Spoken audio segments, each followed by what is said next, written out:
Magandang araw po sa inyong lahat. Siyempre, lalong-lalo na sa sambayan ng seafarers na kasalukuyang nasa onboard at na maaapektuhan na ngayon itong bagong regulasyon sa kanilang allotment na nakalagay sa Magna Carta. At siyempre, ang mga nagbabakasyong seafarers sa lupa na soon to be maapektuhan din ito. At siyempre, huwag rin natin kakalimutan dito yung ating mga dakilang retirees na mga seafarers na kasalukuyang nagre-relax na lang at naging bahagi ng ating history sa pagmamarino. Saludo sa inyo, sir. At syempre, wag natin kakalimutan dito ang ating mga estudyante ng maritime education na also nangangarap na maging seafarers and soon to be maapektuhan din dito ng Magna Carta na ito. So, Captain Ed Flores here. So, bago ang lahat, sana pagbigyan niyo muna akong humigop ng mainit na kape.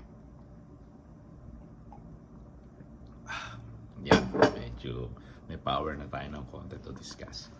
Kasi nakapanood ako ngayon ng medyo marami-rami na ring videos regarding sa katanungan nila regarding sa sa 80% of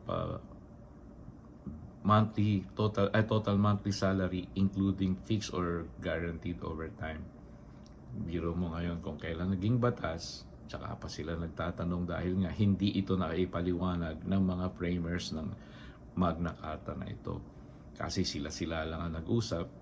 Makikita mo sa mga videos ni Congressman Salo sa kanyang mga webinars na ang kanyang iniimbitahan yung mga tao sa maritime o sa mining industry. Doon niya pinaliliwanag, hindi sa mga seafarers.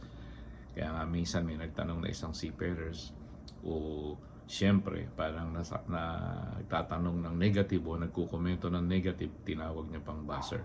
Anyway, panoorin nga natin itong isang grupo ng mga cruise ship community na pinamumunuan yata ito ni Rinel Banda. Ngayon silang katanungan at gusto nila makipag-ugnayan daw para magkaroon ng dialogue with Marina, DMW at saka ng mga gumawa ng batas na ito. Ito, Congressman Salo, sana dito mo pinaliwanag yun bago nyo ginawa tong Magna Carta. Hindi ka ngayon nagpapaliwanag kung kailang tapos na yung Magna Carta, kung napirmahan nyo na.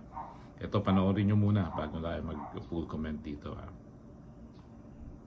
Sandali Parating ang ilang concerns mula sa ating komunidad, partikular na tungkol sa 80% mandatory allotment ng kabuuang sahod plus 80% guaranteed overtime na dati ay natatanggap namin ng buo on board. Ito ang mga ilang katanungan at concerns ng ating komunidad.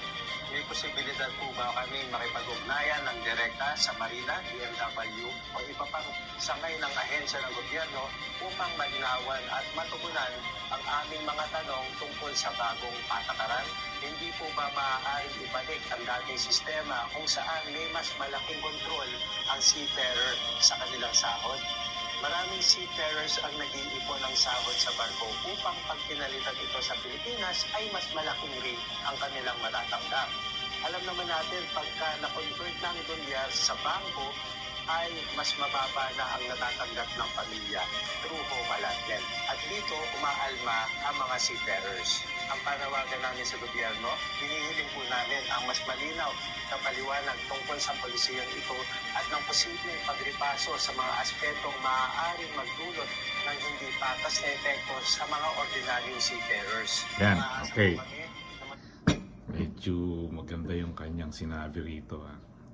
Humihingi siya ng dialogue sa ating ang kanilang grupo, not only him, yung kanilang grupo nasa cruise ship. Humihingi sila ngayon ng dialogue kaya sa DMW, sa Marina, pero I think they are not the right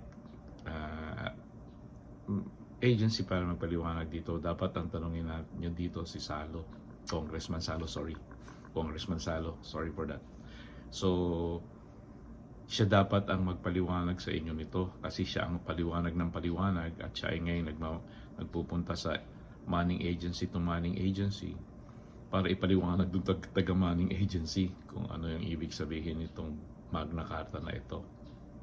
At syempre nagkaroon din siya ng webinars, pero kung titignan mo, kasi naka-live naman to, Kong pasensya na ha, Congressman Salo, nila-live mo kasi syempre napapanood namin yung mga komento mo na hindi ka tanggap-tanggap talaga. Ngayon, paano mong ipapaliwanag sa mga taga-cruise ship ngayon itong batas na nagawa na? Siyempre, kahit ano pang sabihin itong mga tao na ito, wala ka nang pakikinggan kasi ginawa mo na yung batas at siyempre, pagtatanggol mo na yung batas na yon kahit mali. Yung hindi mo alam ngayon, kita mo, sana panoorin mo yung mga videos sa YouTube or what. Hindi mo po pwedeng ipagwalang bahala ito kasi kanilang ano na to, yung buhay na nila ang nakataya dito. Dahil pag nasa barko or ang kanilang kinabukasan. Yung 80% again papaliwanag ko na or sasabihin ko na it's not fair for the seafarer, especially ito ang mga sabi niya nga, di ba, yung mga nasa mabababang posisyon, hindi siya fair. O hindi siya fair kasi nga maganda lang pakinggan. Lagi kong sinasabi, kung ang seafarer ang magdadala ng pera dito sa Pilipinas, yung dollars nila, dito rin naman nila dadalhin yun. Saan ba nila maipapapalit yun? Dito rin nila dadalhin yun. At with that, sila ang kikita instead yung mga ibang sabihin na nating organisasyon. Sila ang makikinabang doon sa dollars na iuwi nila. Ngayon, kung yung kasing katwiran mo na uubusin, unang-una, set aside mo yung katwiran na yun, wala kang pakialam doon. Kung ubusin man nila sa abroad yun, karapatan nila yun, kasi sila ang nagpakahirap dun sa sweldo na yun. Kaya ayan ngayon, nakita mo, ano ang magiging epekto nito ngayon dito sa mga mababa na to, lalo na pala sa cruise ship, marami pala doon na talagang gastusin o a deduction na halos wala na rin sa kanilang matira. Paano nga, doon nung basic salary pa lang ang ipinapadala na 80%. Ngayon, paano na yung total salary nila ipapadala? 80% ng total salary ipapadala nila. Di lalong kakatiting na lang matitira sa kanila. Paano pa nila rin mai-enjoy ang buhay nila? Hindi parang winalan mo na sila ng karapatan na ma-enjoy nila yung buhay nila while on board. Na karamihan dito sa mga nag-seafarers na to, lalo na yung mga student ngayon sa maritime education because they wanted to see the world free. Paano mong mai-enjoy yung mundo kung wala ka namang panggastos? Kasi minandatory ka ng Magna Carta na ipadala ang 80% ng iyong salary. Sana nakausap mo muna lahat itong mga tao na ito. At hindi yung kung sino-sino yung kinakausap mo sa Manning Agency, yung mga staffs ng Manning Agency na they were never been a seafarers before, or kung meron man doon seafarer, hindi naman magsasalita yun ng against sa Manning Agency kasi staff na sila ng Manning Agency. So you have to understand that hindi mo talaga dinig deeper ang maapektuhan ng batas na ginawa mo na ito. Kasi parang ikaw na ang gumawa nito, ikaw ang palagi nagpapaliwanag, ibang kasama mo nga, tikom na bibig eh. So sana ipaliwanag mo ito but it's too late. Water under the bridge. Kanya yung si Rinel, I salute you sa courage mo to ask for yung dialogue with them, but it's too late, Rinel. It's already a law.